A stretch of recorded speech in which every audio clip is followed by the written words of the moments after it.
దిగంబర దిగంబర శ్రీపాదవల్లభ దిగంబర. శ్రీ గురులీలామృతము 32వ అధ్యాయము. పాతివ్రత్య మాహాత్మ్యము. నామధారక ఆ మహనీయుడు బోధించిన పాతివ్రత్య ధర్మములను నీకు గడించెదను. శ్రద్ధగా నాలకింపుమని సిద్ధుడు పల్కెను. ఆ తపోధనుడు అభినవ సావిత్రితో నిట్లు దెల్పెను. పెండ్లి ఆడిన పడతి భర్త జీవించి ఉన్నప్పుడును భర్తృమరణానంతరమాచరించవలసిన విధులను నీకు దెల్పెదను వినుము.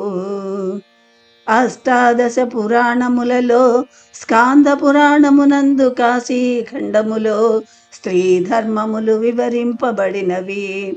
రేఖా మాత్రముగానవి ఇప్పుడు నీకు దెల్పెదను.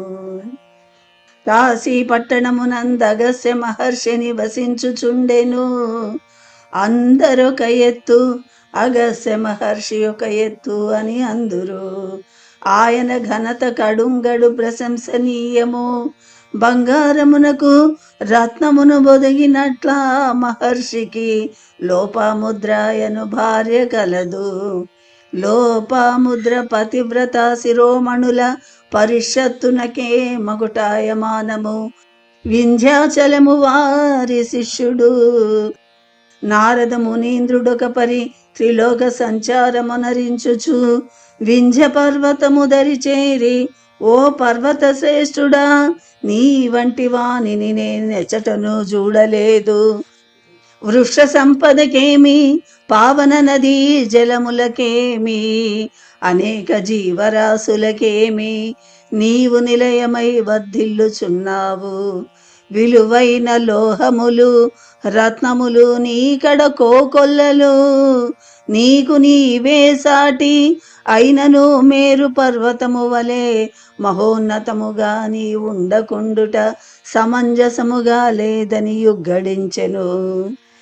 వింధ్యము నారదుని మాటలకు బొంగి యువ్వెత్తుగా పెరుగుటకు మొదలిడెను. అది హద్దు పద్దులు లేక పెరిగి పెరిగి సూర్యమండలమునతిక్రమించినది. తత్ఫలితముగా వింధ్య పర్వతమునకు దక్షిణ భాగము సూర్య సంచారము గాని సూర్యరశ్మి సోకుట గాని లేకపోయెను. రేబవళ్ళు చిమ్మ చీకటులైనవి. సూర్యదర్శనమే లేనిది. యజ్ఞయాగాది క్రతువుల మాట ఎటుంచి సంధ్యావందనమాచరించుటయే ఋషులకొక సమస్యగా పరిణమించినది. వారు దేవేంద్రుని దరిసిరి. శతముఖుడు కోపోద్రిక్త మానసుడై బ్రహ్మదేవునకు నివేదించెను. బ్రహ్మ మగవునకొక ఉపాయమునిట్లు సూచించెను. వారణాసి అందగస్య మహర్షి గలడు. మహామహిమోపేతుడు బ్రహ్మవేత్తయునగు నా మహర్షి వలన నీ కార్యము చక్కబడును.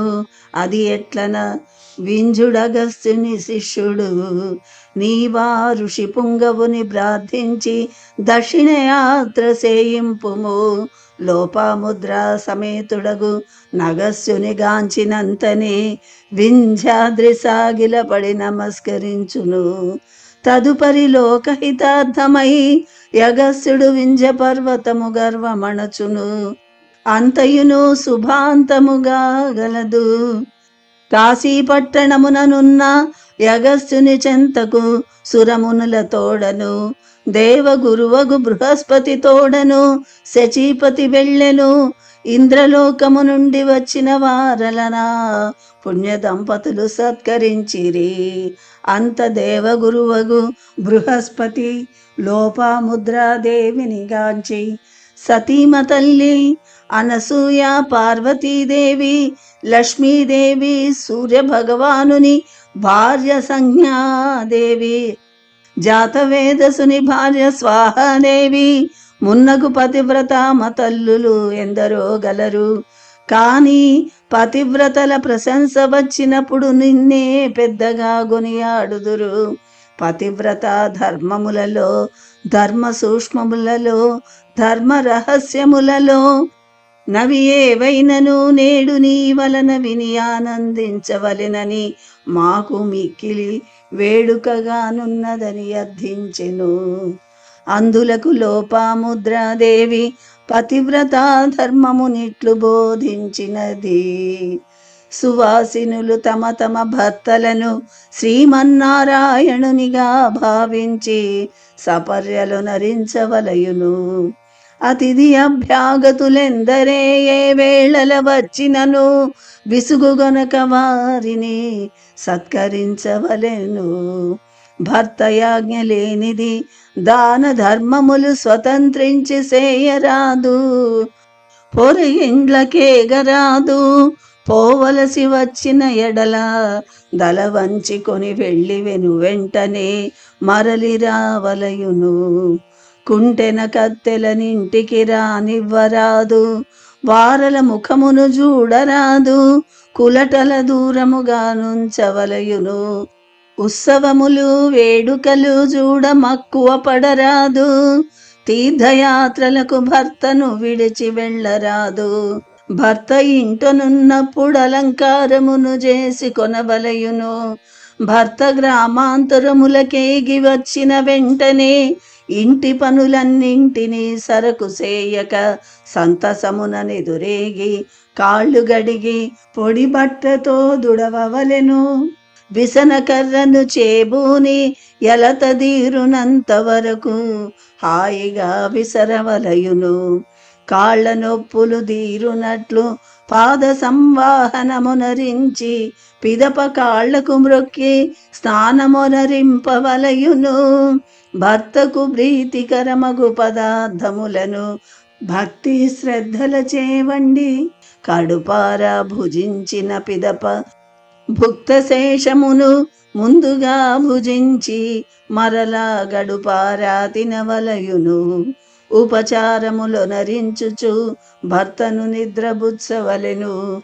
అటు పిమ్మట నాయమ నిద్రించి భర్త కన్నా ముందుగా నిద్ర మేల్కాంచి గృహకృత్యములను నిర్వర్తించుకొని పరిశుద్ధురాలుగావలెను. పతి సేవ కన్నా వేరొండు వ్రతము లేదు. భర్త అనుమతి లేనిది వ్రతమునాచరించినను ఉపవాసములున్నను భగవత్ ప్రీతికరములుగావు. భర్తను విడచి భుజించిన పందియగును. అందమగు మగవారలను సాభిలాషముగా చూచిన కన్నులు పోవును. నిష్టరోక్తులచే పతిని తూలనాడిన మూగదగును. సవతితో గోట్లాడిన దరిద్రురాలగును.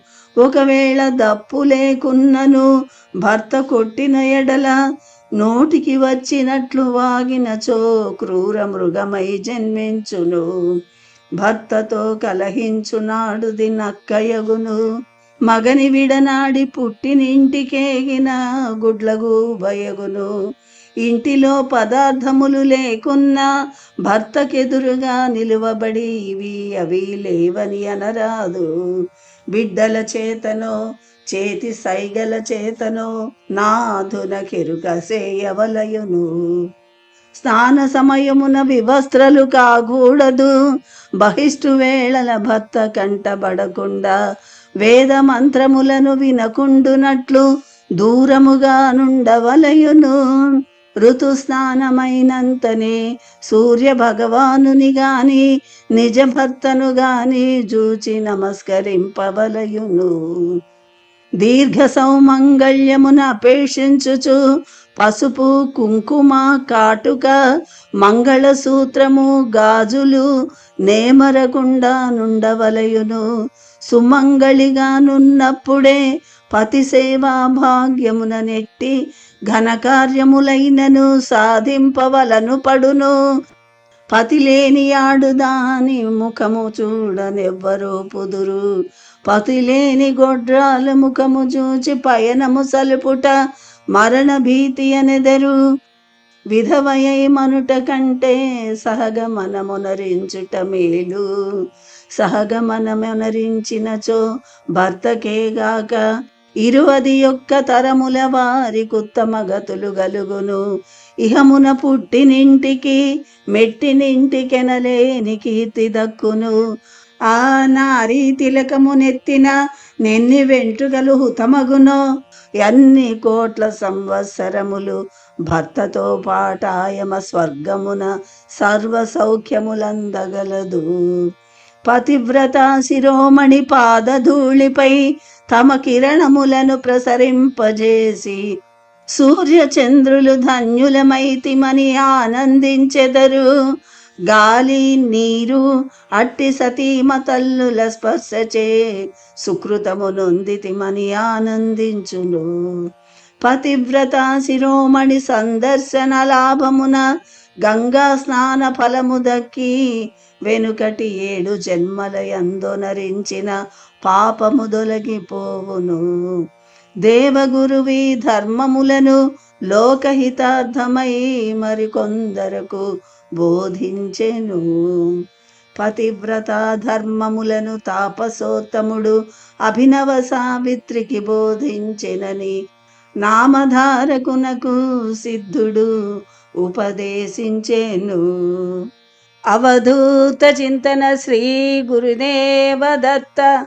32వ అధ్యాయము సంపూర్ణం.